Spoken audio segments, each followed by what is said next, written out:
আসসালামু আলাইকুম দর্শক মণ্ডলী, আপনারা সবাই কেমন আছেন? কুট্টি রান্নাঘরে আপনাদের সবাইকে স্বাগতম। আজকে আমি তৈরি করে দেখাবো একটি 10 মিনিটের ঝটপট নাস্তা রেসিপি। হঠাৎ করে বাসায় কোনো মেহমান চলে আসলে খুবই তাড়াতাড়ি নাস্তাটা বানিয়ে দিতে পারবেন। তো চলুন শুরু করা যাক। প্রথমে আমি 4টি আলু সিদ্ধ করে নিয়েছি। আলুটা সিদ্ধ করে আলুটা চটকে নিয়েছি। তারপর দিয়ে দিব সামান্য পরিমাণ পেঁয়াজ কুচি, খুবই অল্প, আমি ছোট একটা পেঁয়াজ দিয়েছি।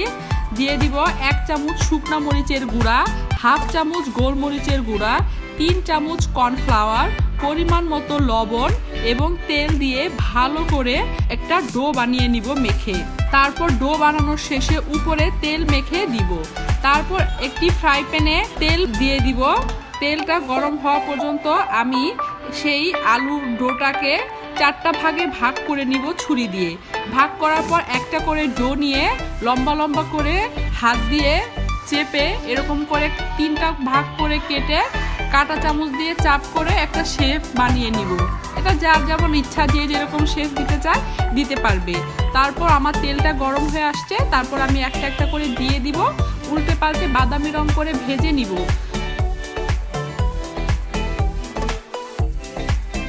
তো মাশাআল্লাহ খুবই সুন্দর হয়েছে আমার নাস্তাটি, খেতেও ভীষণ মজা।